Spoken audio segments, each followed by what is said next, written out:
Hello दोस्तों, नमस्कार, good evening. आप सभी का बहुत बहुत स्वागत है हमारे यूट्यूब चैनल कैरियर परिवार में। तो चलिए दोस्तों, आज की शुरुआत हम लोग करते हैं प्रधान शिक्षक डीएलएड का। और देखिए, 2 टेस्ट आप सभी का हो गया है ना। न्यू बैच में अभी 2 टेस्ट हो गया है डीएलएड का। आज होगा डीएलएड का दोस्तों टेस्ट नंबर आपका 3rd। आपके एग्जाम में 75 प्रश्न डीएलएड से पूछे जाएंगे और 75 प्रश्न समान अध्ययन से पूछे जाएंगे। ठीक है, तो डीएलएड पर अभी फोकस किया जा रहा है और समान अध्ययन की भी आपकी टेस्ट होगी।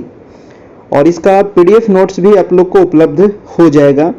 और 2 से 3 दिन में आप लोग को डीएलएड जो 8 यूनिट है, 1 से लेकर के 8 यूनिट, वो शॉर्ट नोट्स आप सभी को प्रोवाइड करा दिया जाएगा ग्रुप में।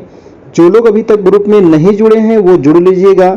सारे प्रश्न को आपको रट लेना है, एकदम याद कर लेना है, क्योंकि ये सिलेबस के आधार पर ही आपको टेस्ट तैयार किया गया है। और डेली जो क्लास होती है वो रात में 9 बजे से होती है।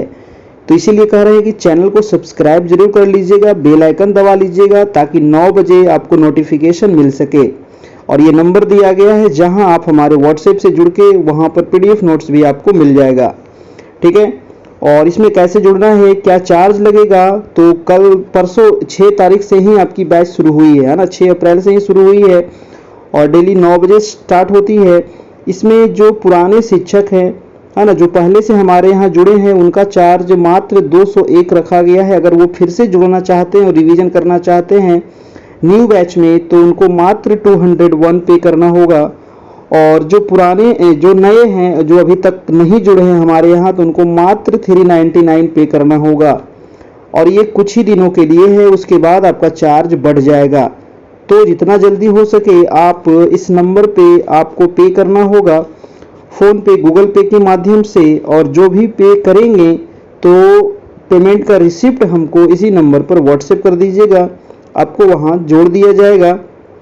और जो भी क्लास हो गई है उसका पीडीएफ नोट्स आपको मिल जाएगा। ठीक है, तो चलिए शुरू करते हैं आज की क्लास। टेस्ट नंबर है दोस्तों आज 3rd। टेस्ट नंबर 3rd का पहला सवाल देखिएगा। और इसका जो पीडीएफ मिलेगा तो आपको जस्ट क्वेश्चन के बगल में ही हम आंसर दे दिए हैं, ताकि आपको याद करने में काफ़ी सहूलियत हो। ठीक है, चलिए, तो पहला सवाल क्या कह रहा है, ध्यान दीजिएगा। कह रहा है कि बुद्धि से संबंधित गिलफोर्ड के सिद्धांत के अनुसार मानसिक प्रक्रिया में आधारभूत आयाम क्या है। तो गिलफोर्ड के सिद्धांत के अनुसार पूछ रहा है, ध्यान देना है, बुद्धि से संबंधित मानसिक प्रक्रिया में आधारभूत आयाम क्या है।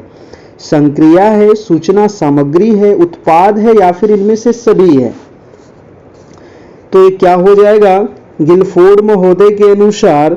तो इसमें दोस्तों आधारभूत जो आयाम है ये संक्रिया भी हो जाएगा, सूचना सामग्री भी, उत्पाद भी हो जाएगा। यानी कि आपका जो राइट आंसर है वो हो जाएगा आपका डी नंबर, है ना। इनमें से सभी हो जाएगा। देखिए, आपको क्या करना है, चैनल को सब्सक्राइब करके लाइक कर देना है। और डेली आप लोग को वीडियो को लाइक करना है, अपने दोस्तों को शेयर जरूर करिएगा, जो भी आपके मित्रगण तैयारी कर रहे होंगे। ठीक है, और 9 बजे आपको बिल्कुल आ जाना है। अगला प्रश्न देखते हैं। देखिए, अगर आप क्लास 9 बजे नहीं देख पाते हैं किसी भी कारणवश, तो बाद में आप देख सकते हैं। ठीक है ना। बस 9 बजे से ये है कि लाइव होता है, उसके बाद आप इसका रिकॉर्डिंग देख सकते हैं। दूसरा प्रश्न है कि किसी छात्र में आयु की विभिन्न अवस्थाओं में उस छात्र का बौद्धिक विकास हमेशा क्या होता है। बताइए दोस्तों, है ना। किसी छात्र में आयु की विभिन्न अवस्था, ना आयु की विभिन्न अवस्थाएं होती है, शैशवावस्था, बाल्यावस्था, किशोरावस्था, प्रौढ़ावस्था। तो ये अवस्थाएं हैं दोस्तों, तो उसमें क्या बौद्धिक विकास समान रहेगा? बिल्कुल नहीं बात है, बिल्कुल गलत बात है ना। समान कैसे रहेगा, है ना। बचपन में बुद्धि की कुछ अलग रहता है, जब बड़े बच्चे हो जाते हैं तो कुछ अलग रहता है, तो ये तो गलत हो गया, है ना। गिरेगा तो गिरेगा भी नहीं, जैसे जैसे बच्चा बड़ा होगा तो उसका बुद्धि क्या होगा, बढ़ेगा, है ना। असमान होगा दोस्तों। इसका आंसर ऑप्शन नंबर हो जाएगा आपका बी नंबर, बिल्कुल सही। अगला प्रश्न देखिएगा आपका 3 नंबर। फटाफट आप लोग अपना अपना कमेंट जरूर करिएगा कि ए का, बी का, सी का क्या होगा, है ना। क्या होगा एक का, बी का, है ना। तो कमेंट करने से आपको याद हो जाएगा, थोड़ा सा आपको मेहनत लगेगा। ठीक है, ए बी सी डी करना पड़ेगा। अगला प्रश्न है कि यदि किसी छात्र ने अपने वातावरण से सामंजस्य करना सीख लिया हो। जी हाँ, कोई बच्चा जो है अपने आसपास वातावरण से सामंजस्य करना सीख लिया है, तो एक शिक्षक होने के नाते आपका विचार होगा। क्या विचार होगा भाई आपका? एक तो कह रहा है कि मंद बुद्धि है। बिल्कुल गलत बात है। मंद बुद्धि कैसे होगा? वो तो पूरे वातावरण के साथ संबंध बना लिया है ना, पूरे वातावरण के साथ रहना सीख लिया है, सामंजस्य करना सीख लिया है, तो मंद बुद्धि थोड़ी है, वो बुद्धिमान है दोस्तों, है ना। वो कैसा बालक है? वो बुद्धिमान बालक है, और यही आपका बिल्कुल सही होगा। ठीक है, चलिए अगला प्रश्न देख लेते हैं आपका 5 नंबर। 5 नंबर सवाल है कि किसी समस्या के समाधान हेतु आवश्यक तत्व क्या है? कोई भी समस्या का समाधान करना है तो उसका आवश्यक तत्व क्या है? जानकारी, तर्क, आक्रोश।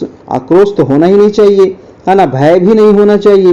कोई समस्या का समाधान करना है तो देखिए इसमें जानकारी और तर्क में देखिए बहुत सारे लोग यहाँ पर कंफ्यूज करेंगे, है ना। किसी समस्या का समाधान जो है ऐसा नहीं कि आपके पास बहुत जानकारी है तभी हो पाएगा, है ना। तर्क से इसका समस्या का समाधान हो सकता है। ऑप्शन नंबर आपका हो जाएगा बी नंबर, बिल्कुल सही।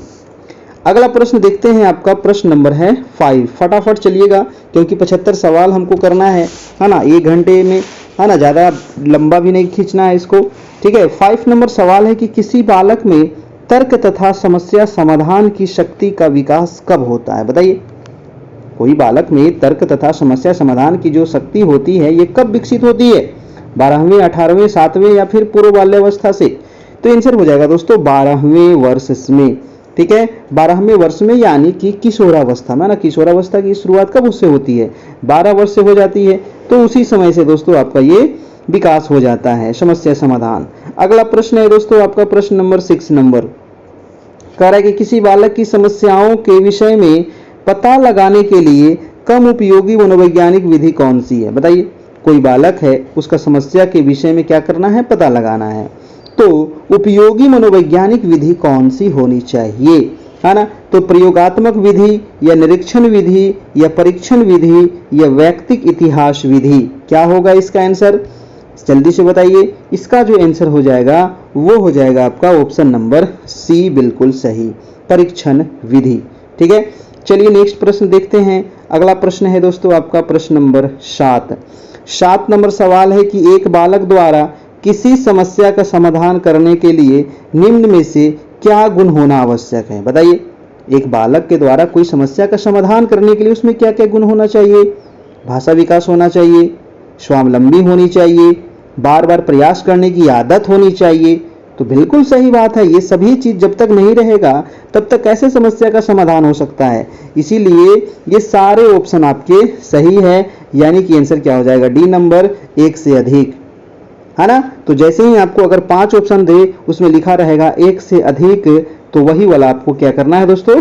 टिक करना है। ठीक है, अगला प्रश्न देखिएगा आपका प्रश्न नंबर है 8 नंबर, कह रहा है कि किसी समस्या के संभावित समाधानों का परीक्षण कहाँ किया जाता है? बताइएगा, किसी समस्या के संभावित समाधान का परीक्षण दोस्तों कहाँ होता है? प्रयोगशाला में, विद्यालय में, घर पर या कहीं पर भी? कहां पर होगा किसी समस्या के संभावित समाधान का परीक्षण?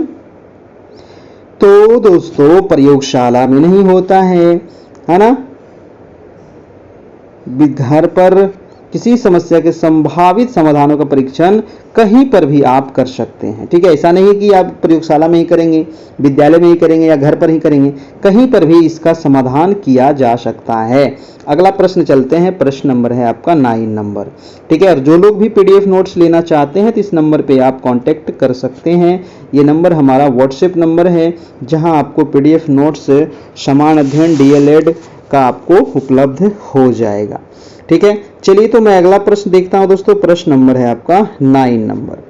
9 नंबर सवाल कह रहा है कि क्या कह रहा है? देखिएगा कि आपकी कक्षा का एक बच्चा किसी समस्या को समझने का प्रयास कर रहा है। अच्छी बात है ना, कि एक बच्चा जो है तो समस्या को समझने का प्रयास कर रहा है। कह रहा है कि आप उस बच्चे के विषय में क्या कहेंगे? बताइए, आप उस बच्चे के विषय में क्या कहेंगे? कि बच्चा सामान्य सोच वाला है या फिर बच्चे की बुद्धि लब्धि 70 से कम है? बिल्कुल गलत बात है। 70 से कम कैसे है जब वो तो इतना बढ़िया से सोच रहा है ना। बच्चे में वैज्ञानिक सोच का क्या हो रहा है? विकास हो रहा है। ठीक है, या फिर बच्चे का मन पढ़ाई में न लगकर इधर उधर, ये भी गलत है। देखिए इसका जो सही आंसर हो जाएगा वो सी नंबर बिल्कुल ठीक है कि जो बच्चा है ना दोस्तों वो वैज्ञानिक सोच का विकास हो रहा है उसके अंदर, तभी तो समस्या को समझने का प्रयास वो कर रहा है। ठीक है, इसका जो राइट आंसर हो जाएगा वो ऑप्शन नंबर सी हो जाएगा। आप भी चारों ऑप्शन पढ़िएगा एग्जाम में हॉल में, और उसके बाद ही आप अपने निर्णय पे उतरना है। ठीक है, एक ऑप्शन पढ़ के जवाब नहीं देना है। 10 नंबर सवाल है कि बच्चों में वैज्ञानिक सोच का विकास करने के लिए आवश्यक घटक क्या है। बताइए, हम बच्चों में कैसे वैज्ञानिक सोच का विकास करेंगे? तो बच्चों के समक्ष छोटी छोटी समस्याएं रखी जाए, बिल्कुल ठीक बात है ना। बच्चों के समक्ष छोटी छोटी समस्या रखेंगे और बच्चा उसको सोल्व कर देगा तो धीरे धीरे वैज्ञानिक सोच का उसमें विकास हो सकता है। बी नंबर है कि बच्चों के द्वारा किए गए संभावित समाधानों का परीक्षण करके, ये भी ठीक है ना। और सी है कि बच्चों को संभावित समाधानों के निर्माण हेतु प्रेरित करके। जी हाँ, तो प्रेरित करना भी बच्चों को क्या है, बहुत जरूरी है। यानी कि हमारा आंसर क्या निकल के आया, ऑप्शन नंबर डी, इनमें से सभी। कोई दिक्कत इसमें? कोई दिक्कत नहीं होनी चाहिए। देखिए जितने भी सवाल है ना, ये 1 से लेकर के 8 यूनिट तक सभी यूनिटों को टच करने का कोशिश किया गया है। ठीक है, कि ताकि सारे आपको रिवीजन होते रहे, है ना। और देखिए यहाँ पर 50 लगभग डीएलएड टेस्ट आप सभी का हम करवाएंगे दोस्तों, कम से कम कह रहे हैं 50, है ना। अगर एग्जाम थोड़ा बहुत लेट हुआ तो ज़्यादा भी टेस्ट हो सकता है। ठीक है, इसीलिए कह रहे हैं कि आप इसमें जुड़ जाइए। कोई मंथली नहीं चार्ज लगेगा, एक ही बार आपको इसमें पे करना है। ठीक है, अगला प्रश्न देखिएगा, आपको प्रश्न नंबर है 11 नंबर। 11 नंबर है कि प्रधानाचार्य के अध्यापकों के प्रति तानाशाही व्यवहार के विरोध में अध्यापक संघ में आप क्या सुझाव देंगे? बताइए, प्रधानाचार्य के अध्यापकों के प्रति तानाशाही व्यवहार के विरोध में, है ना, इस प्रकार का व्यवहार होता है, तो अध्यापक संघ में आप क्या उसको सुझाव दीजिएगा कि ये जो तानाशाही व्यवहार जो हो रहा है। तो 11 का आंसर क्या होगा दोस्तों? अध्यापक हड़ताल कर दें? नहीं, हड़ताल करना उचित नहीं है। अध्यापक प्रबंध समिति से शिकायत करे? ये भी ठीक नहीं है। अध्यापक संघ पदाधिकारी प्राचार्य से बातचीत के द्वारा व्यवहार सुधार के प्रयत्न करे। ठीक है, तो ये देखिए ऑप्शन आपका ठीक लग रहा है। अध्यापक प्रधानाचार्य सामना करे, नहीं, सामना करना भी ठीक नहीं है ना। ये विचार विमर्श उस पर और व्यवहार सुधार करने का प्रयास करे दोस्तों, ऑप्शन नंबर सी हो जाएगा। अगला प्रश्न देखिएगा, आपका प्रश्न नंबर है 12 नंबर। प्रश्न है कि राष्ट्रीय शिक्षा नीति किस क्षेत्र पर मुख्य जोर दिया गया है? बताइए, राष्ट्रीय शिक्षा नीति में किस क्षेत्र पर मुख्य जोर दिया गया है ना। राष्ट्रीय शिक्षा नीति 1986, 2020, तो मुख्य जोर किस पर दिया जाता है? परीक्षा तथा मूल्यांकन के क्षेत्र पर, या फिर व्यवसायीकरण पर, या फिर अनुसंधान पर, निर्देशन पर। देखिए परीक्षा पर जोर नहीं दिया जाता है, इसमें जो सही आंसर हो जाएगा वो हो जाएगा व्यवसायीकरण पर। ठीक है, व्यवसायीकरण पर जोर दिया जाता है दोस्तों, आपको ध्यान रखना है। ऑप्शन नंबर बी आपका बिल्कुल सही हो जाएगा। अगला प्रश्न है आपका प्रश्न नंबर 13 नंबर। प्रश्न कह रहा है कि कुछ लोगों की यह धारणा है कि गृह कार्य देना आवश्यक है। जी हाँ, कुछ लोगों की क्या धारणा होती है कि गृह कार्य देना चाहिए, होमवर्क देना चाहिए, आवश्यक है। क्यों आवश्यक है भाई? तो ऑप्शन कह रहा है कि छात्र गृह कार्य से घर पर भी बंधे रहते हैं। नहीं, ऐसा इसलिए नहीं देना चाहिए कि घर पर बच्चा बंधे रहे, है ना। छात्र के गृह कार्य को कुटुंब के अन्य व्यक्ति करते हैं। गृह कार्य आवश्यक उद्देश्य की पूर्ति नहीं करता है। छात्रों को गृह कार्य करने में रुचि नहीं होती है। 13 का क्या होगा? 13 का आपका आंसर हो जाएगा दोस्तों सी नंबर, है ना। गृह कार्य आवश्यक उद्देश्य की पूर्ति नहीं करता है। ठीक है, चलिए नेक्स्ट प्रश्न है आपका 14 नंबर। 14 नंबर प्रश्न कह रहा है कि शिक्षण को प्रभावशाली बनाने हेतु पर्यटन का बड़ा महत्व होता है। जी हाँ, है ना। आप बच्चों को पर्यटन के माध्यम से भी अगर आप सिखाते हैं तो उससे जो भी बच्चा देखेगा, है ना, तो उसको पूरे क्या है मेमोरी में उसका वो सेट हो जाता है। ठीक है, अब कहीं एक बार घूमने जाते हैं ना, जैसे ताजमहल या फिर कहीं और भी, तो वो चीज़ आपके दृश्य जो है ना आपके दिमाग में सेट हो जाता है। ठीक है, तो पर्यटन भी एक बहुत अच्छा साधन है शिक्षण का। तो 14 का दोस्तों कह रहा है कि इसका बड़ा महत्व होता है। क्यों होता है? ऑप्शन को पढ़ना है, जवाब देना है। तो इसका आंसर हो जाएगा आपका ऑप्शन नंबर सी। कह रहा है कि छात्र को कक्षा में पढ़ाए जाने वाली वस्तुओं का वास्तविक अनुभव होता है। ठीक है, आपको ताजमहल के बारे में बताया गया, लाल किला के बारे में बताया गया, कुतुब मीनार के बारे में बताया गया, है ना। तो अगर उसको आप देख लेते हैं तो पूरी चीज़ आपके दिमाग में सेट हो जाता है वो चीज़। ठीक है, अगला प्रश्न देखते हैं। प्रश्न नंबर है आपका 15 नंबर। 15 नंबर सवाल कह रहा है कि पर्यावरण शिक्षा को प्रयोगशालाओं में पाठ्यक्रम का अंग बनाना उपयुक्त है। क्यों उपयुक्त है भाई? पर्यावरण शिक्षा को प्रयोगशाला में पाठ्यक्रम का अंग बनाना उपयुक्त क्यों है? तो आपका आंसर हो जाएगा पर्यावरण जीवन का महत्वपूर्ण अंग है। ठीक है, इसलिए, है ना, पर्यावरण क्या है? हमारे जीवन का महत्वपूर्ण अंग है। ऑप्शन नंबर आपका बी हो जाएगा बिल्कुल सही। नेक्स्ट प्रश्न देखिएगा, आपका प्रश्न नंबर 16 नंबर। 16 नंबर प्रश्न है कि हमारी शिक्षा प्रणाली में मुख्य सुधार इस कारण से नहीं हो पाता।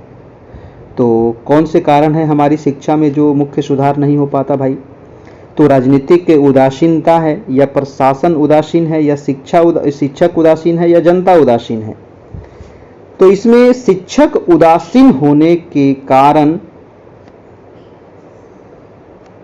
हमारी शिक्षा प्रणाली में मुख्य सुधार नहीं हो पाता।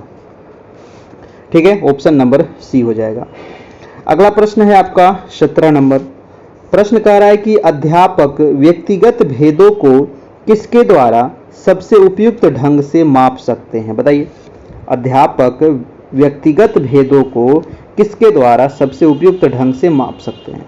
तो विद्यार्थियों से निबंध लिखवा करके, या फिर विद्यार्थियों को वाद विवाद प्रतियोगिता में भाग दिलवा कर, या विद्यालय परीक्षाओं के परिणाम देखने पर, या मनोवैज्ञानिक परीक्षण करने पर।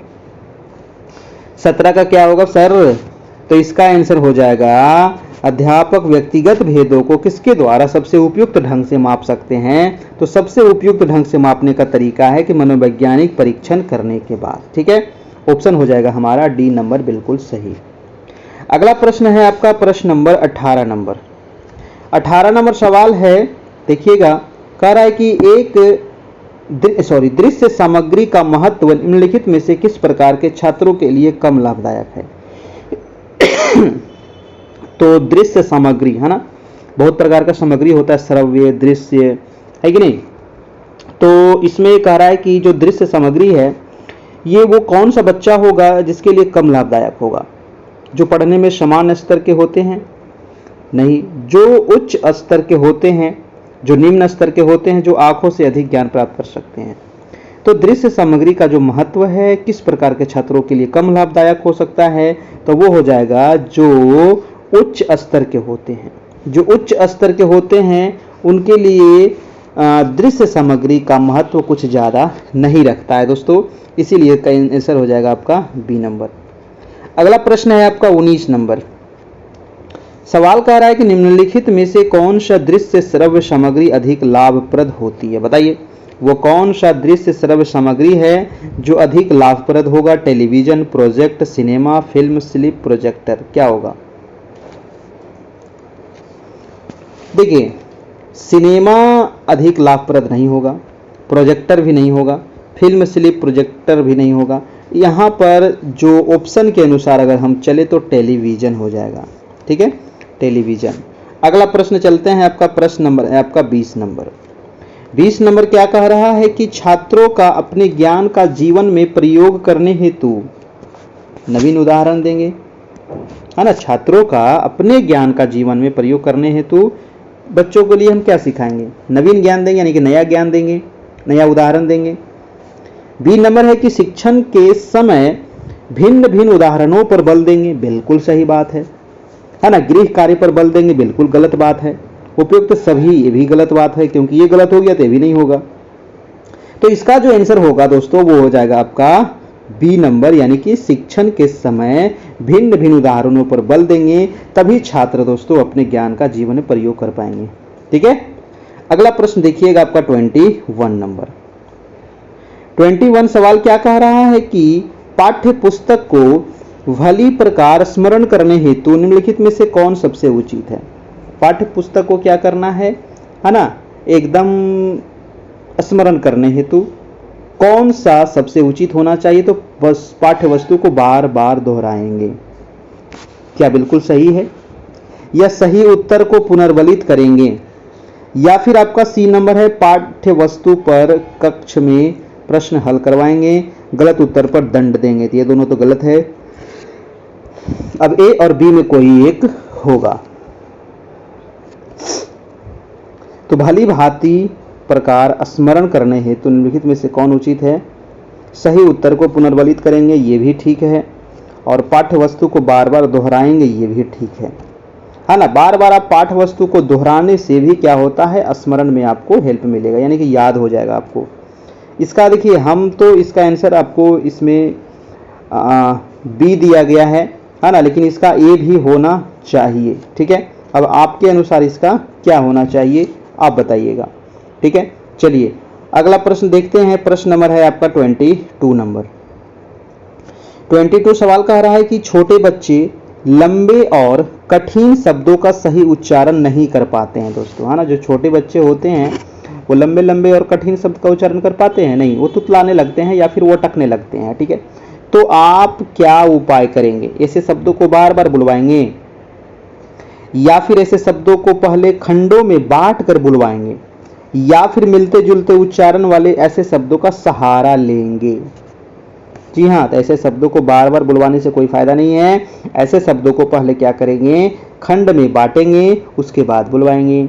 और क्या करेंगे, तो मिलते जुलते जो उच्चारण वाले ऐसे शब्द का हम सहारा लेंगे, तब बच्चा उससे सीख सकता है। यानी कि हमारा आंसर क्या हो जाएगा दोस्तों, डी नंबर। ठीक है, अगला प्रश्न देखिएगा आपका 23 नंबर।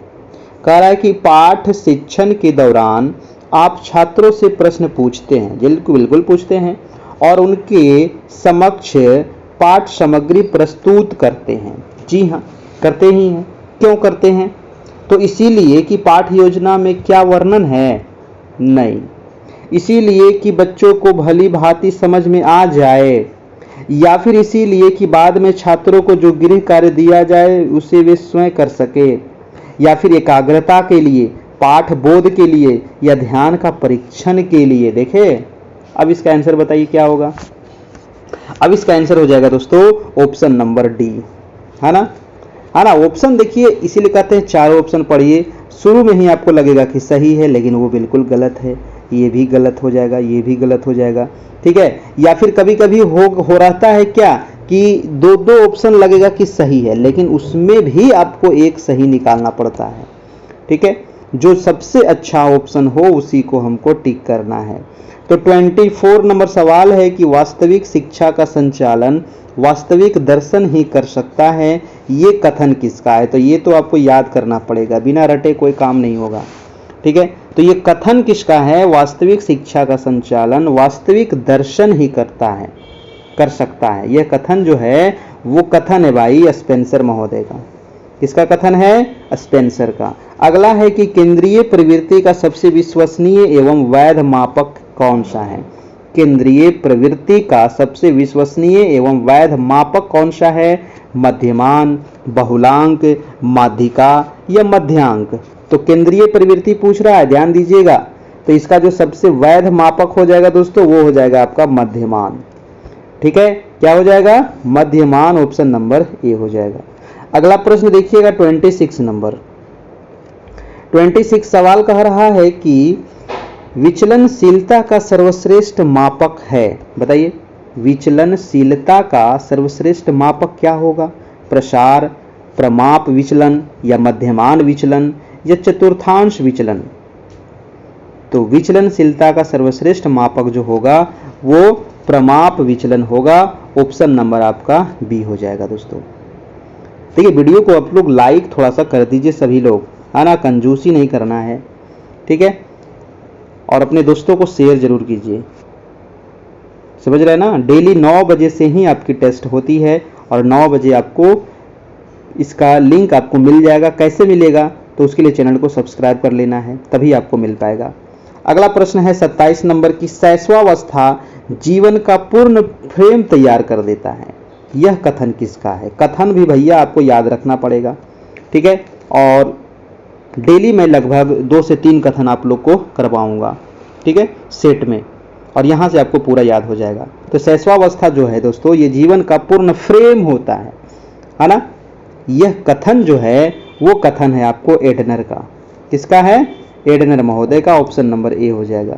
अगला प्रश्न देखिएगा आपका 28 नंबर, कह रहा है कि बच्चों का विद्यालयी उपलब्धियों में असफल होने प्रमुख कारण क्या है।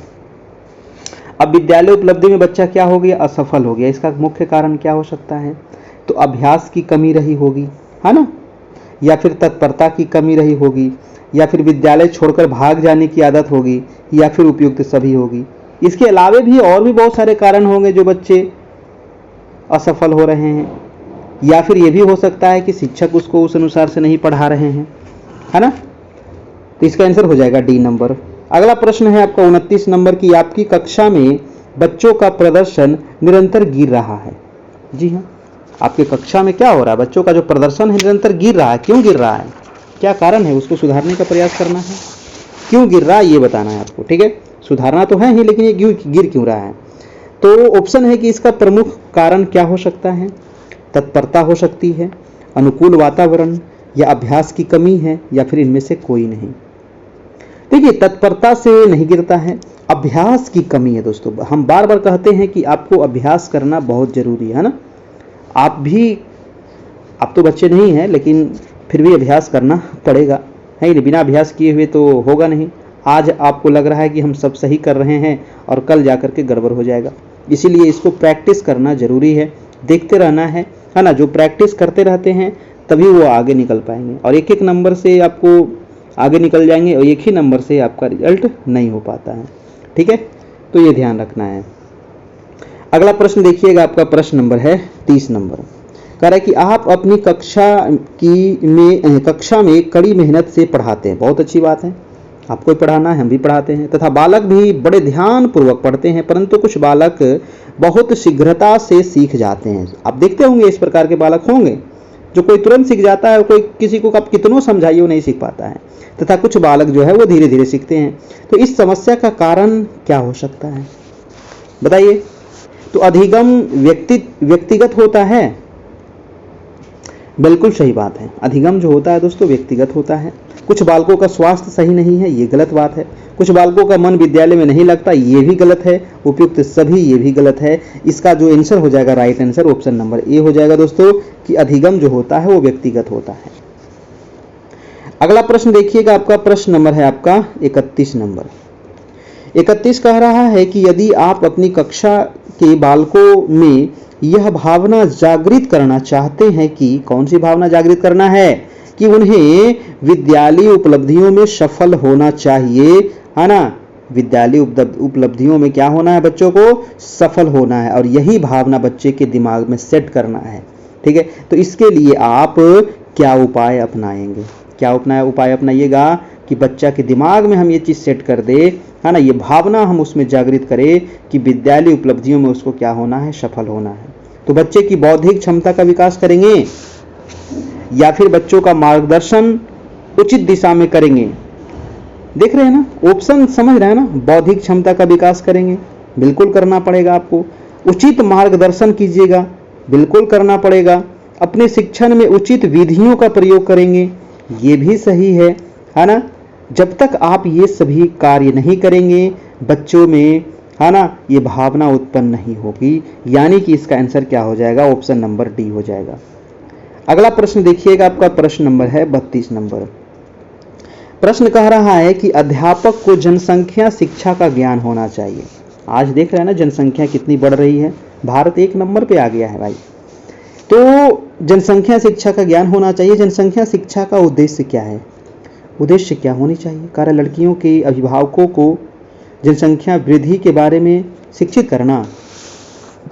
क्या सिर्फ लड़कियों को ही होना चाहिए? बिल्कुल गलत बात है। कह रहा है कि विवाह के लिए सलाहकारी सेवाएं उपलब्ध कराना, ये भी ठीक नहीं है। लड़कियों में शिक्षा का विस्तार करना, बच्चों की जनसंख्या वृद्धि के बारे में शिक्षित करना, ठीक है। सिर्फ लड़कियों से काम नहीं चलेगा, जो बच्चे हैं सभी बच्चों में जनसंख्या वृद्धि के बारे में शिक्षित करना। इससे क्या क्या हानियां हैं, है ना, क्या क्या लाभ हैं, क्या इससे कठिनाइयां आ सकती है, ये सारी चीज़ होनी चाहिए, ठीक है। ऑप्शन नंबर डी आपका बिल्कुल सही हो जाएगा। अगला प्रश्न देखिएगा, आपका प्रश्न नंबर है 33 नंबर। प्रश्न कह रहा है दोस्तों कि अनौपचारिक शिक्षा को प्रभावी बनाने के लिए आप निम्न में से किसका अधिक सुझाव देंगे। देखिए, अगर आपको फास्ट लग रहा है तो आप स्लो कर सकते हैं, सेटिंग में जाके यहाँ 3 डॉट दिया हुआ है, या स्लो लग रहा है तो आप यहाँ जाकर के फास्ट कर सकते हैं। ठीक है, आपके हाथ में है कि हमारे जो स्पीड है उसको आप कम बेसी कर सकते हैं। ठीक है ना, टेक्नोलॉजी है भाई, टेक्नोलॉजी का आप उपयोग कीजिए, है कि नहीं। प्रश्न है कि अनौपचारिक शिक्षा को प्रभावी बनाने के लिए आप निम्न में से किसका अधिक सुझाव देंगे। अनौपचारिक शिक्षा को क्या बनाना है, प्रभावी बनाना है। ऑप्शन पढ़िए और जल्दी से जवाब दीजिए। तो ऑप्शन कह रहा है कि अनौपचारिक शिक्षा के पाठ्यक्रम को ग्रहण करना, विभिन्नकृत पाठ्यक्रम का प्रयोग करना, या फिर 14 वर्ष की आयु के नीचे के छात्रों को प्रवेश पर रोक होना। ये तो गलत है। विषय वस्तु के शिक्षण हेतु कठोर, ये भी गलत है। देखिए, इसका राइट आंसर हो जाएगा आपका बी नंबर, विभिन्नकृत पाठ्यक्रम का प्रयोग करना। ठीक है, ऑप्शन नंबर बी हो जाएगा।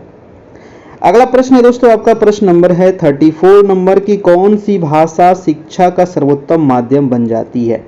काफी अच्छा सवाल है ना। तो कौन सी भाषा जो है वो शिक्षा का सर्वोत्तम माध्यम होनी चाहिए, राष्ट्रभाषा या प्रादेशिक भाषा, अंतर्राष्ट्रीय भाषा या मातृभाषा। देखिए, बच्चों को ना मातृभाषा में अगर शिक्षा दी जाए तो वो सबसे बेहतर होगा।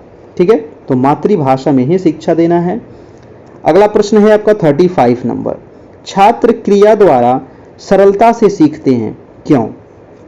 बच्चे जो हैं, छात्र जो हैं, वो क्रिया के द्वारा सरलता से सीख जाते हैं, जल्दी सीख जाते हैं। क्यों सीख जाते हैं, क्योंकि छात्र क्रिया स्वयं करते हैं, या फिर क्रिया रुचिकर होती है, या क्रिया रचनात्मक कार्य है, या क्रिया में शारीरिक श्रम होता है। क्या होगा भाई, देखिए छात्र क्रिया स्वयं करते हैं और यही कारण है कि बच्चे जल्दी सीखते हैं, यानी कि सरलता से सीखते हैं आपका। ठीक है, यानी कि इसका आंसर क्या हो जाएगा, ऑप्शन नंबर ए हो जाएगा। अगला प्रश्न देखिएगा, प्रश्न नंबर है आपका 36 नंबर। 36 कह रहा है कि कक्षा शिक्षण को रुचिकर बनाने का सबसे प्रभावी तत्व क्या है ना। कक्षा शिक्षण को क्या बनाना है, रुचिकर बनाना है। तो सबसे प्रभावशाली तत्व क्या होनी चाहिए, पाठ योजना, अध्यापक का व्यक्तित्व, शिक्षण विधि या पाठ्य सामग्री। जो सबसे प्रभावी पूछ रहा है दोस्तों, तो सबसे प्रभावी होनी चाहिए शिक्षण विधि। अगर शिक्षण विधि ही सही नहीं है तो क्या बच्चे सीख पाएंगे, है ना। इसीलिए तो बीएड और डीएलएड करवाया जाता है टीचर के लिए, है ना, होना जरूरी है, सीटेट पास होना जरूरी है, क्योंकि उसमें यही चीज पढ़ाया जाता है, यही चीज सिखाया जाता है। ठीक है, ऑप्शन नंबर हो जाएगा हमारा सी नंबर। अगला प्रश्न देखिएगा आपका 37 नंबर। प्रश्न कह रहा है कि कक्षा में आप कैसे प्रश्न करना पसंद करेंगे। तो कक्षा में आप प्रश्न कैसे करना पसंद करेंगे, जिनका उत्तर सभी छात्र दे सके, या फिर जिनका उत्तर कोई भी छात्र न दे सके, जिनका उत्तर शायद ही कोई छात्र दे सके, या फिर जिनका उत्तर देने के लिए छात्रों को कुछ सोचना पड़े। जी हाँ दोस्तों, तो इस प्रकार का सवाल हम करेंगे जिससे बच्चे थोड़ा सा दिमाग लगाए उसमें, है ना, दिमाग पर जोर दें। ऑप्शन नंबर डी हो जाएगा सही।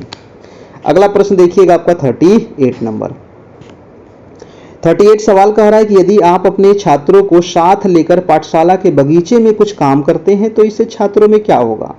बहुत बढ़िया प्रश्न है ना। अपने छात्रों को कह रहा है कि साथ लेकर के पाठशाला के बगीचों में कुछ काम करते हैं तो इससे छात्रों में क्या होगा, किस चीज का विकास होगा। हाथ से काम करने का अभ्यास होगा, नहीं, खुद काम करके सीखने का अवसर मिलेगा, या फिर सी नंबर है कि दूसरों के साथ मिलकर काम करने का आदत पड़ेगा, या उपयुक्त तीनों। अब बगीचा में चले गए हैं तो बगीचा में तो ये सब कार्य होगा ही ना, तो हाथ से काम करने का अभ्यास होगा, ठीक बात है। बगीचा में खुद काम करके सीखने का अवसर मिलेगा बगीचा में, या दूसरे के साथ मिलकर काम करने का आदत पड़ेगा, या फिर इनमें से सभी कार्य हो जाएगा, है कि नहीं। तो ये सारे चीज हो जाते हैं, इसीलिए बच्चों को बगीचों में भी ले जा करके सिखाना चाहिए, पढ़ाना चाहिए। ठीक है, क्योंकि क्रिया करने से ही बच्चे सीखते हैं। अगला प्रश्न देखिएगा आपका 39 नंबर। प्रश्न कह रहा है कि यदि कोई छात्र अकारण ही आपके साथ दुर्व्यवहार करे, है ना, कोई छात्र इस प्रकार का होता है शरारती बच्चा कि अकारण ही क्या कर रहा है, दुर्व्यवहार करे, तो आप क्या करेंगे, उसे तत्काल पीट देंगे। पीटना तो है ही नहीं है, जहां पीटिएगा तो अब चल जाएगा अंदर, है ना, इसको गलत कीजिए। उसकी शिकायत प्रधानाध्यापक से करेंगे, नहीं, ये भी काम नहीं करना है। उसकी शिकायत उसके अभिभावक से करेंगे तो भैया ये भी नहीं करना है, यह जानने की कोशिश करेंगे कि छात्र ने ऐसा क्यों किया। ठीक है, ये आप ध्यान देना है ना। आपको लगेगा कि नहीं प्रधानाध्यापक से चलो शिकायत करते हैं, है ना, इसका धुलाई करते हैं, ठीक है, तो ये सब कार्य नहीं करना है। हम जानने का प्रयास करेंगे कि आखिर बच्चा ऐसा क्यों किया। ठीक है, चलिए अगला प्रश्न देखिएगा आपको 40 नंबर। 40 नंबर सवाल का रहा भाई साहब, ये कहाँ से आ गया जी, सब तो हम हटा दिए थे, वो कहाँ से रह गया। 40 नंबर प्रश्न कह रहा है कि आपकी कक्षा में पढ़ने वाले छात्रों में से आप किसे सबसे अधिक पसंद करेंगे। बताइए, आपकी कक्षा में पढ़ने वाले छात्रों में से आप किसे सबसे अधिक पसंद करेंगे। ऐसा तो होता होगा ना कि कोई बच्चा ज़्यादा शिक्षक के दिमाग पे रहता है ना, कि वो बच्चा बहुत अच्छा है ना, पढ़ने में अच्छा है, होशियार है, ठीक है, समझने में अच्छा है, कुछ भी कहते हैं तो वो करता है, आज्ञाकारी है कि नहीं। तो जो धनी पिता का हो ऐसा कुछ नहीं है कि धनी पिता का रहेगा तभी हम उसको करेंगे। होशियार हैं या किसी अधिकारी का पुत्र है ये भी गलत है, आपके मित्र का पुत्र है ये भी गलत है। क्या होनी चाहिए, होशियार होशियार होशियार होशियार, सियार नहीं होशियार होनी चाहिए। ऑप्शन नंबर बी हो जाएगा। अगला प्रश्न देखिएगा, आपका प्रश्न नंबर है आपका 41 नंबर। अरे भाई साहब, इस हम आंसर में हटा दिए थे, कैसे आ गए आंसर सब। कह रहा है कि शैशवावस्था में सीखने की सीमा और तीव्रता विकास की किसी और अवस्था की तुलना में बहुत अधिक होती है। यह कथन किसका है, बहुत ही बढ़िया प्रश्न है, भी आई है। ठीक है, शैशवावस्था में सीखने की जो सीमा होती है दोस्तों और तीव्रता विकास की किसी और अवस्था की तुलना में बहुत अधिक होती है। मतलब इसका समझे क्वेश्चन कि जो शैशवावस्था है ना, उसमें सीखने की बहुत तीव्र गति से बच्चे सीखते हैं, है ना, कुछ भी देखेंगे तुरंत सीख जाएंगे, है ना। हमारा जैसे बेटा है तो इसको देखते हैं हम कुछ भी करते रहते हैं तो ये भी आके करना शुरू कर देगा, है ना। जैसे हम लिख रहे हैं तो ये भी कलम उठा करके चलाना शुरू कर देता है, लिखेगा तो नहीं लेकिन मतलब प्रयास करने लगता है। ठीक है, तो उस अवस्था में क्या है, बच्चे सीखने लगते हैं बहुत जल्दी तेजी से। ये कथन किसका है, तो ये कथन है आपका किसका, वाटसन का। ठीक है, ये कथन किसका है, वाटसन महोदय का है। और अगला प्रश्न है कि शैशवावस्था में शिक्षा का स्वरूप कैसा होना चाहिए। बताइए, शैशवावस्था में शिक्षा का स्वरूप कैसा होना चाहिए। और एक चीज और बताइएगा कि शैशवावस्था की उम्र कितनी होती है, सभी लोग बताइएगा। कई बार बताए हैं शैशवावस्था, बाल्यावस्था, किशोरावस्था, प्रौढ़ावस्था, हाँ ना, ये आपको उम्र सीमा भी याद रखना चाहिए। जब हम नोट्स देंगे उसमें सारा चीज़ आपको लिखा हुआ रहेगा, शॉर्ट नोट्स। ठीक है, चलिए इसका आंसर क्या हो जाएगा भाई, तो शैशवावस्था में शिक्षा का स्वरूप जो होना चाहिए, ऑप्शन देख लीजिए, बिना ऑप्शन के कैसे जवाब दीजिएगा। हाँ, तो ऑप्शन है कि शिशु की शिक्षा में प्रेम तथा स्नेह होनी चाहिए, दंड अथवा कठोर अनुशासन नहीं होनी चाहिए, शिक्षा खेल पर आधारित होनी चाहिए, उपयुक्त सभी। तो बिल्कुल सही है, उपयुक्त सभी हो जाएगा, है ना। अगला प्रश्न है आपका 43 नंबर। 43 कह रहा है कि शिशु शिक्षण संबंधी कार्यक्रमों में शामिल है, रचनात्मक शिक्षण या रुचिपूर्ण शिक्षण में, या फिर उत्साहवर्धक शिक्षण, या फिर उपयुक्त सभी। तो शिशु जो है शिक्षण संबंधी कार्यों में शामिल है, तो ये सारे शिक्षण में दोस्तों, है ना, रचनात्मक शिक्षण, रुचिपूर्ण शिक्षण, उत्साहवर्धक शिक्षण, या फिर आंसर हो जाएगा हमारा उपयुक्त सभी। 44 नंबर प्रश्न कह रहा है, देखिएगा ध्यान से, कि लेखन से पढ़ाई का प्रारंभ माना जाता है। लेखन से पढ़ाई का प्रारंभ माना जाता है किंडरगार्टन विधि में। लेखन से पढ़ाई, तो लेखन से पढ़ाई किस में प्रारंभ होता है भाई, किंडरगार्टन में, मॉन्टेसरी में, या दोनों में। तो लेखन से पढ़ाई जो प्रारंभ होता है वो मॉन्टेसरी में होता है। ठीक है, किसमें होता है, मॉन्टेसरी विधि में। नेक्स्ट प्रश्न चलते हैं। नेक्स्ट प्रश्न है आपका 45 नंबर। और आप लोग अभी तक वीडियो को लाइक नहीं किए, बहुत सारे लोग, हम देख रहे हैं, सबको पता है हमको कौन कौन नहीं किया है ना, सब पता है, तो जल्दी से कर दीजिए। ठीक है, और अपने दोस्तों को भी शेयर कीजिए। और जो लोग अभी तक ग्रुप में नहीं जुड़े हैं तो जुड़ जाना है। ठीक है, जो पुराने शिक्षक हैं उनके लिए मात्र 201 रुपये चार्ज लगेगा, और जो नए शिक्षक अभी तक नहीं जुड़े हैं तो उनको मात्र 399 लगेगा।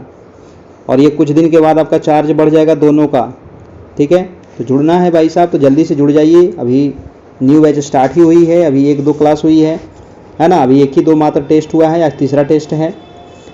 और हमारा नंबर आप लोग को पता ही होगा, 78 57 82 43 10 ठीक है, चलिए इसका जवाब दीजिएगा कि जर्मन भाषा में बच्चों के स्कूल में किंडरगार्टेन कहा जाता है, जिसका अर्थ क्या होता है? किंडरगार्टेन।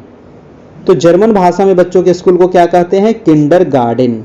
इसका अर्थ क्या होता है? तो इसका अर्थ होता है फुलवारी, है ना, फुलवारी। ऑप्शन नंबर ए हो जाएगा।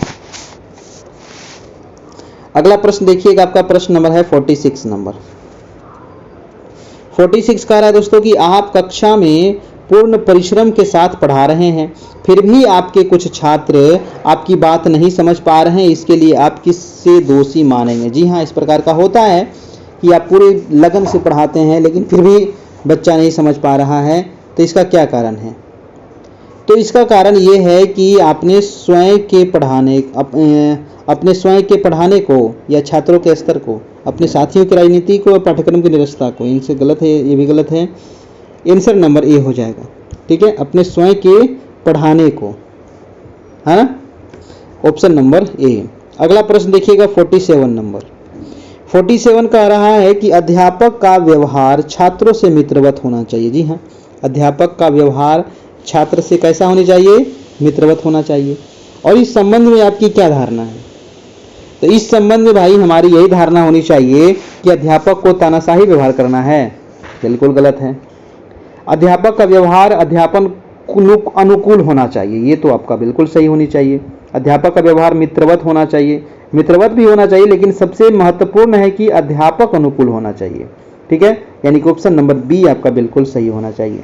अगला प्रश्न है आपका 48 नंबर। 48 कह रहा है कि आपका एक छात्र आर्थिक दृष्टि से बहुत परेशान है एवं आपके पास मदद मांगने आता है, तो आप क्या करेंगे? बताइए, है ना। कोई बच्चा है, काफ़ी गरीब बच्चा है और आपसे पैसा मांगता है स्कूल में, है ना, तो आप क्या करिएगा? उसे डांट कर भगा देंगे, भैया ऐसा नहीं करना है, ठीक है। उसे घृणा करेंगे, ये भी नहीं करेंगे। उसकी बात सुन लेंगे और सहायता देने से इनकार कर देंगे, ये भी नहीं करना है। आप उसकी यथासंभव सहायता कर देंगे, ठीक है। आप उसकी क्या करेंगे? इस प्रकार के कुछ बच्चे होते हैं, हेल्प करना चाहिए, है कि नहीं, तो आप उसकी क्या करेंगे? सहायता करेंगे थोड़ा बहुत, ठीक है, जहां तक हो सके। प्रश्न नंबर 49 है कि किस मनोवैज्ञानिक ने अपने अधिगम सिद्धांत में पुनर्बलन पर सबसे पहले बल दिया? तो पुनर्बलन पर सबसे पहले बल किसने दिया दोस्तों? काफी बढ़िया सवाल है, वेरी वेरी इंपॉर्टेंट सवाल है। तो पुनर्बलन पर जो सबसे पहले बल दिया वो दिया आपको कौन? लेविन, स्किनर या हल या कोहलर? आंसर हो जाएगा हल महोदय, ऑप्शन नंबर सी हो जाएगा। और अगला प्रश्न है आपका 50 नंबर। 50 नंबर सवाल है, अर्धशतक हम लोग पूरा कर लिए, है ना, अर्धशतक पूरा कर लिए, तो 50 लाइक भी तो पूरा कर दीजिए कम से कम। कारण निम्न में से कौन अंतर्दृष्टि सिद्धांत से संबंधित नहीं है? अंतर्दृष्टि सिद्धांत से संबंधित कौन नहीं है? वर्दीमर, थॉर्नडाइक, कोफ्का या कोहलर? तो वर्दीमर, थॉर्नडाइक, कोफ्का, कोहलर अंतर्दृष्टि सिद्धांत से संबंधित नहीं है दोस्तों, थॉर्नडाइक। तो अंतर्दृष्टि सिद्धांत जो हो जाएगा वर्दीमर, कोफ्का, कोहलर, ये संबंधित है, ध्यान रखना है। अगला प्रश्न है आपका 51 नंबर की बच्चों में सीखने के लिए आवश्यक तत्व क्या है? अभ्यास, तत्परता, अंतर्दृष्टि? इसमें तो कुछ सोचना ही नहीं है ना, जहां सोचिएगा तो गलत हो जाएगा, उपयुक्त सभी है ना, ये सभी चीज होना चाहिए। अगला प्रश्न देखिएगा 52 नंबर। 52 कह रहा है कि सीखने के लिए निम्न में से क्या जरूरी है? केवल अभ्यास, केवल अनुभूति या ए और बी दोनों? देखिए, तो केवल अभ्यास और केवल अनुभूति से आप नहीं सीख पाइएगा, दोनों चीज होगा, जब तक दोनों चीज नहीं होगा तब तक आप नहीं सीख पाइएगा, ऑप्शन नंबर सी हो जाएगा। 53 प्रश्न है कि बच्चों में सीखने के लिए आवश्यक नियम क्या है? ऑप्शन है बहु प्रतिक्रिया नियम, रटने का नियम, तत्परता का नियम, व्यवस्थित अधिगम प्रक्रिया का नियम। क्या होगा? देखिए, तो बच्चों में सीखने के लिए जो आवश्यक नियम है वो है तत्परता का नियम, ठीक है। तत्परता का नियम, रटना नहीं थोड़ी है, रटना पटना नहीं है, ठीक है, तत्परता का नियम। अगला प्रश्न है आपका दोस्तों 44 नंबर। 44 कह रहा है कि निम्न में से कौन सा नियम थॉर्नडाइक के सीखने के नियमों से संबंधित नहीं है? तो थॉर्नडाइक के सीखने के नियम से संबंधित कौन सा नहीं है? प्रभाव का नियम, आत्मसात का नियम, अभ्यास का नियम या तत्परता का नियम? 54 का हो जाएगा दोस्तों आपको आत्मसात का नियम, ठीक है। कौन सा नहीं है? प्रभाव का नियम है, अभ्यास का नियम भी है, तत्परता का भी है, आत्मसात का नियम दोस्तों नहीं है। ऑप्शन नंबर हमारा हो जाएगा बी नंबर। ठीक है, चलिए अगला प्रश्न है 55 नंबर। फटाफट जवाब दीजिएगा कि बच्चों में सीखने की प्रक्रिया को प्रभावशाली बनाने में क्या आवश्यक है। तो सीखने में प्रक्रिया में प्रभावशाली हम कैसे बनाएंगे? दंड दे करके। भैया दंड दीजिएगा तो बच्चा भाग जाएगा, है ना, और ऊपर से ही वही दंड देना शुरू कर देगा। तो इस प्रकार का कार्य नहीं करना है ना। आज के बच्चे बहुत ज़्यादा होते हैं। पुरस्कार दे सकते हैं, है कि नहीं, या फिर ए और बी दोनों दे सकते हैं, या फिर इनमें से कोई नहीं। तो बच्चे में सीखने की प्रक्रिया को प्रभावशाली बनाने के लिए, है ना, इसका जो आंसर दिया है वो इनमें से कोई नहीं दिया है। ठीक है, इनमें से कोई नहीं। चलिए अगला प्रश्न है आपका 56 नंबर। 56 कह रहा है कि आपका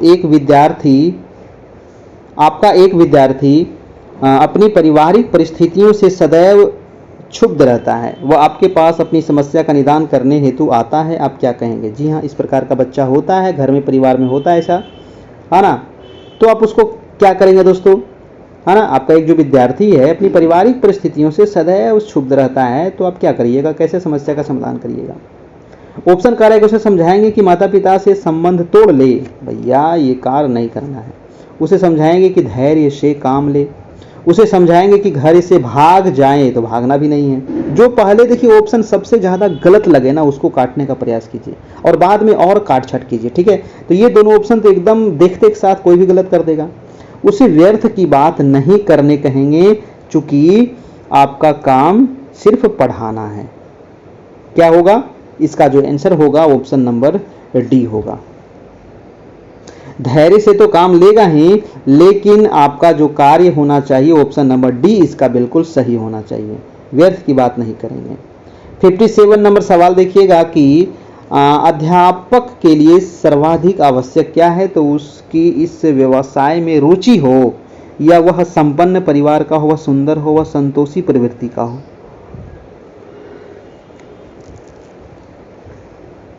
देखिए, तो अध्यापक के लिए सर्वाधिक आवश्यक है कि उसकी इस व्यवसाय में रुचि। जब तक आपको शिक्षक में रुचि नहीं जगेगा, आप बच्चों को कैसे पढ़ाइएगा, है ना। आपके अंदर वो रुचि होनी चाहिए। ऑप्शन नंबर ए हो जाएगा। अगला प्रश्न देखिएगा 58 नंबर। 58 कह रहा है दोस्तों कि बच्चों को वर्ग में केंद्रित करने हेतु क्या करेंगे? तो बच्चों को वर्ग में केंद्रित करने हेतु आप क्या करेंगे, बताइएगा क्या होगा इसका आंसर?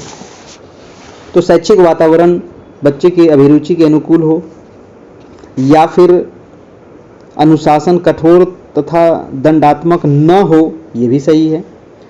विद्यालय के बच्चों के लिए पोशाक की व्यवस्था हो, ये भी सही है। उपयुक्त क्या होना चाहिए? सभी होना चाहिए। बच्चों के वर्ग में केंद्रित ये सारी चीज होनी चाहिए। अगला प्रश्न है दोस्तों आपका प्रश्न नंबर 59 नंबर। प्रश्न कह रहा है कि किंडर गार्डन प्रणाली की नींव किसने रखी थी? भैया बहुत बढ़िया सवाल है। तो किंडर गार्डन जो ये पद्धति है, प्रणाली है, इसकी जो नींव रखी गई थी वे फ्रोबेल के द्वारा। ठीक है, फ्रोबेल महोदय के द्वारा। अगला प्रश्न है आपका 60 नंबर की 1907 ईस्वी में मारिया मोंटेसरी ने अपने प्रथम विद्यालय की स्थापना की, जिसका नाम क्या था? तो मारिया मोंटेसरी के द्वारा जो विद्यालय की स्थापना की गई और कब की गई ये भी ध्यान रखना है, 1907 में। तो इसका जो नाम रखा गया था वो बच्चों का घर। क्या नाम रखा गया था? बच्चों का घर। नेक्स्ट प्रश्न है आपका 61 नंबर। 61 कह रहा है कि एक स्वस्थ बच्चे को अनुकूल वातावरण में पालन पोषण द्वारा इच्छानुसार जीवन के किसी भी क्षेत्र का विशेषज्ञ बनाया जा सकता है, किसका कथन है? बताइए। एक स्वस्थ बच्चे को अनुकूल वातावरण में पालन पोषण के द्वारा इच्छानुसार, जो उसकी इच्छा हो, डॉक्टर बनने की, इंजीनियर बनने की, बिजनेसमैन बनने की, उसको बनाया जा सकता है। ये कथन किसका है? तो ये कथन भाई साहब है आपका कार्ल यंग का, है ना। कार्ल यंग महोदय का ये कथन है। और नेक्स्ट प्रश्न चलते हैं, आपका प्रश्न नंबर है 62 नंबर। 62 प्रश्न कह रहा है कि बच्चों के प्रति शिक्षक शिक्षिकाओं का व्यवहार कैसा होना चाहिए? बताइए, आपका व्यवहार बच्चों के प्रति कैसा होना चाहिए? कठोर कभी नहीं, या फिर दोनों भी नहीं होना चाहिए। प्रेम तथा स्नेह से भरा होना चाहिए। ठीक है ना। प्रिय यानी प्रिय, ठीक है, प्रेम, प्रेय नहीं, यहाँ पर प्रेम लिखना चाहिए। प्रेम तथा स्नेह से भरा होना चाहिए। ऑप्शन नंबर बी आपका बिल्कुल सही हो जाएगा। अगला प्रश्न है 63 नंबर। कह रहा है कि बच्चों द्वारा स्कूल छोड़े जाने का महत्वपूर्ण कारण क्या है। बच्चों के द्वारा स्कूल छोड़ दिया जाता है, इसका महत्वपूर्ण कारण है स्थगन या छीजन या दोनों। तो इसका दोनों हो जाएगा दोस्तों, है ना, स्थगन और छीजन, ए और बी दोनों हो जाएगा। अगला प्रश्न है 64 नंबर।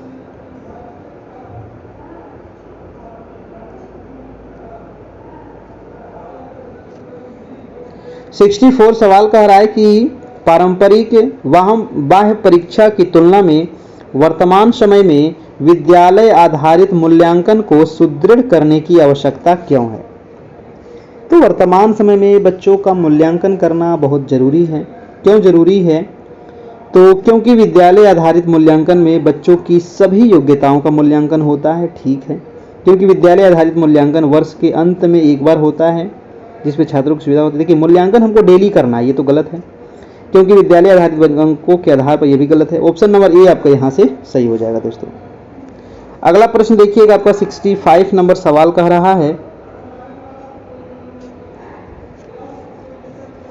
कि व्यापक एवं सतत मूल्यांकन के अंतर्गत निम्नलिखित में से कौन सा कार्य नहीं किया जाता है। बताइए, व्यापक एवं सतत मूल्यांकन के अंतर्गत कौन सा कार्य नहीं किया जाता है, बताइएगा जल्दी से। ऑप्शन दिया है कि इसमें परीक्षा परिणामों का विश्लेषण और व्याख्या वैज्ञानिक तरीके से किया जाता है, या फिर इसमें परीक्षा के प्राप्तांकों के आधार पर विद्यार्थियों को उत्तीर्ण अथवा अनुत्तीर्ण किया जाता है। नहीं वाला ध्यान देना है ना। इसमें बच्चों पर पड़ने वाले दबाव को कम किया जाता है, या फिर डी हो जाएगा, मूल्यांकन व्यापक नियमित बनाता है। देखिए, इसका जो आंसर होगा दोस्तों वो बी नंबर होगा। इसमें परीक्षा के प्राप्तांकों के आधार पर विद्यार्थियों को उत्तीर्ण किया जाता है। ये आपका गलत, बिल्कुल गलत बात है। अगला प्रश्न देखते हैं, करके सीखना किस अवसर के लिए उपयुक्त है। बताइएगा, करके सीखना किस अवसर के लिए उपयुक्त है। शैशवावस्था, बाल्यावस्था, किशोरावस्था, या फिर इनमें से सभी। तो 66 का हो जाएगा, करके सीखना जो है इनमें से सभी के लिए, है ना। शैशवावस्था में भी बच्चे जो करके सीखते हैं तो जल्दी सीख जाते हैं, बाल्यावस्था में भी और किशोरावस्था में भी। अगला प्रश्न है 67 नंबर कि बच्चों में सीखने की प्रक्रिया कहाँ से शुरू होती है। विद्यालय से, परिवार से, गांव से, या शहर से। तो सीखने की जो प्रक्रिया शुरू होती है वो होती है आपको इनमें से सभी से, परिवार से भी, विद्यालय से भी, गाँव से भी, है ना। अगला प्रश्न है आपका 68 नंबर, कह रहा है कि निम्नलिखित में से सीखना किस प्रकार की गतिविधि है। व्यक्तिगत है, सामाजिक है, व्यवहारिक है, या फिर इनमें से सभी है। तो सीखना तो दोस्तों किस प्रकार की गतिविधि है, सीखना किस प्रकार की गतिविधि है, तो सीखना एक सामाजिक गतिविधि है। ठीक है, सामाजिक। अगला प्रश्न है आपका 69 नंबर। प्रश्न कह रहा है कि एक विद्यार्थी के असामाजिक व्यवहार को सुधारने के लिए कौन सा कार्य नहीं करना चाहिए। बताइए, एक विद्यार्थी के असामाजिक व्यवहार को सुधारने के लिए कौन सा कार्य नहीं करना चाहिए। तो कौन सा कार्य नहीं करना चाहिए भाई असामाजिक व्यवहार को सुधारने के लिए। तो दूसरे विद्यार्थियों से कहना कि वह उसके साथ न रहे, तो ये तो बिल्कुल गलत बात है। विद्यार्थी की समस्या पर विचार करना, ये तो ठीक है। उसका परामर्श देना, ऑप्शन नंबर ये हो जाएगा आपका, है ना। प्रश्न पास भेजना, उसके पारिवारिक सदस्यों से बात करना, ए नंबर आपका। क्योंकि हमसे नहीं पूछ रहा था, ध्यान देना है ना। दूसरे विद्यार्थी से कहना कि वो उसके साथ ना रहे, ये बिल्कुल गलत बात है ना। यही हमारा आंसर हो जाएगा। अगला प्रश्न देखिएगा 70 नंबर। 70 नंबर सवाल कह रहा है कि शिक्षण अधिगम की प्रक्रिया में शिक्षक को सिखाने के लिए किस सिद्धांत की जानकारी होनी चाहिए। बताइए, शिक्षण अधिगम प्रक्रिया में शिक्षक को सिखाने के लिए दोस्तों किस सिद्धांत की जानकारी होनी चाहिए। तो ऑप्शन है कि इससे अनुशासन बनाए रखने में सहायता मिलती है, इससे पाठ्यवस्तु को रोचक बनाने में सहायता मिलती है, इससे पाठ्यवस्तु को सरल तरीके से समझाने में सहायता मिलती है, या फिर इससे समय की बचत होती है। तो हम लोग जो शिक्षण विधि का जो प्रयोग करते हैं शिक्षण अधिगम प्रक्रिया में शिक्षक को सिखाने के लिए किस सिद्धांत की जानकारी होनी चाहिए, तो इससे क्या होता है दोस्तों, पाठ्यवस्तु को सरल तरीके से समझाने में सहायता मिलती है। ऑप्शन नंबर सी हो जाएगा। अगला प्रश्न है आपका 71 नंबर। 71 सवाल कर रहा है कि शिक्षण अधिगम के अंतर्गत शिक्षक की प्रमुख कार्य क्या है। बताइए, शिक्षक का प्रमुख कार्य क्या है शिक्षण अधिगम के अंतर्गत। तो बालक को सीखने के लिए अभिप्रेरित करना, बिल्कुल सही। बालक को पढ़ाना, बालक का ज्ञान वर्धन करना, या फिर बालक को अच्छे संस्कार में डालना।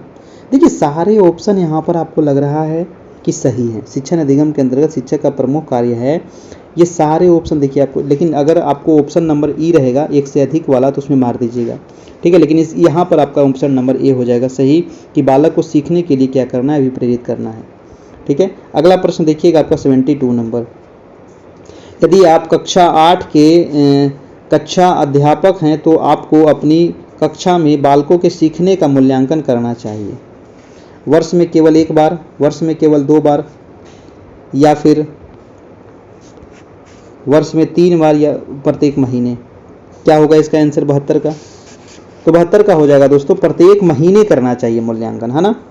मूल्यांकन वैसे प्रत्येक दिन भी हो सकता है ना, लेकिन ऑप्शन के अनुसार यहाँ पर प्रत्येक महीने आप लेकर के चल सकते हैं, प्रत्येक महीने। अगला प्रश्न है आपका 73 नंबर। 73 नंबर प्रश्न कह रहा है कि निम्न में से क्या एक शिक्षक की विशेषता नहीं है। अब कौन सी विशेषता नहीं है भाई शिक्षक की? तो कह रहा है शिक्षण शिक्षा के उद्देश्यों को प्राप्त करने का साधन है। ये तो ठीक है, नहीं पूछ रहा हमसे। शिक्षण कला तथा विज्ञान दोनों है, ये भी सही है। शिक्षण एक प्रयोगात्मक मनोविज्ञान नहीं है, तो भैया यही तो गलत बात है ना, है ऑप्शन नंबर सी हमारा गलत है। अगला प्रश्न देखिएगा 74 नंबर। 74 कह रहा है कि स्थगन और छीजन की समस्याओं से निपटने हेतु किस आयोग ने अपनी महत्वपूर्ण सिफारिशें दी है। तो कौन सा आयोग है जो महत्वपूर्ण सिफारिश दी है ना। बहुत सारा बच्चा क्या होता है कि स्कूल छोड़ देता है, तो कोठारी शिक्षा ने दिया है, या वर्धा ने, सरकारी शिक्षा ने, या फिर इनमें से कोई नहीं।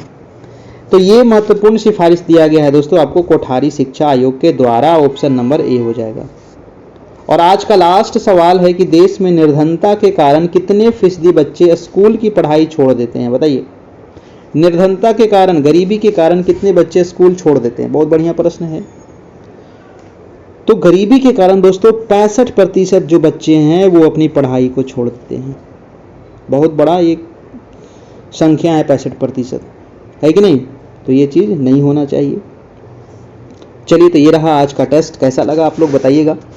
और न्यू बैच आपकी स्टार्ट हो गई है 6 तारीख से। अभी 2-3, आज ये तीसरा क्लास था, है ना। और इसमें अगर आप जुड़ते हैं तो आपको सभी PDF नोट्स मिल जाएगा, समान अध्ययन का और DLED का। जो पुराने शिक्षक हैं उनको मात्र 201 रुपये पे करना होगा अगर इसमें जुड़ते हैं तो, और जो नए शिक्षक अभी तक नहीं जुड़े हैं कभी भी, तो उनको मात्र 399 चार्ज लगेगा। इतना कम में दोस्तों आपको कहीं नहीं मिलने वाला है। और बस जितना मैं आपको करवाता हूँ बस उतना आप कर लीजिए, 100% आपका हो जाएगा, 100% गारंटी, ठीक है, आपका हो जाएगा। बस जितना करवाएंगे लेकिन उतना आपको कर लेना है, ठीक है। DLED हो, समान अध्ययन हो, और भी जो चीज़ें हो, वो सारी चीज़ें आप लोग को हो जाएगा, ठीक है। चलिए, तो कैसे इसमें जुड़िएगा, कैसे आपको पेमेंट करना है, तो ये नंबर आपको दिया गया है, इसी नंबर पे आपको ऑनलाइन करना होगा, फ़ोन पे, गूगल पे के माध्यम से। और जो भी पे करेंगे तो स्क्रीनशॉट लेकर के हमें व्हाट्सएप जरूर कर दीजिएगा, है ना। हमें रिसिप्ट, अपना जो पेमेंट करिएगा उसका रिसिप्ट हमको भेज दीजिएगा इस नंबर पर। ये हमारा व्हाट्सएप भी है, यही नंबर हमारा फ़ोन पे, गूगल पे भी है, ठीक है। बात भी कर सकते हैं लेकिन समय नहीं है ना। आप मैसेज कर दीजिए, उसका जवाब आपको मिल जाएगा। चलिए, तो फिर मिलते हैं हम कल। और जाते जाते आप लोग को वीडियो को क्या करना है, लाइक कर लेना है। और चैनल पर नए हैं, अभी तक सब्सक्राइब नहीं किया, तो जाते जाते सब्सक्राइब भी कर देना है, बेल आइकन प्रेस करना है। बहुत सारे लोग आते हैं, देखते हैं, चले जाते हैं, है ना। 50% ऐसे लोग हैं जो आते हैं, देखते हैं, चले जाते हैं, ना वो लाइक करते हैं ना ही सब्सक्राइब करते हैं। सब पता है हमको कौन कौन कर रहे हैं, कौन कौन नहीं कर रहे हैं। चलिए, कोई बात नहीं है ना। आपकी इच्छा हो तो कर दीजिएगा, नहीं इच्छा हो तो कोई ज़बरदस्ती नहीं है। थैंक यू, धन्यवाद, गुड नाइट।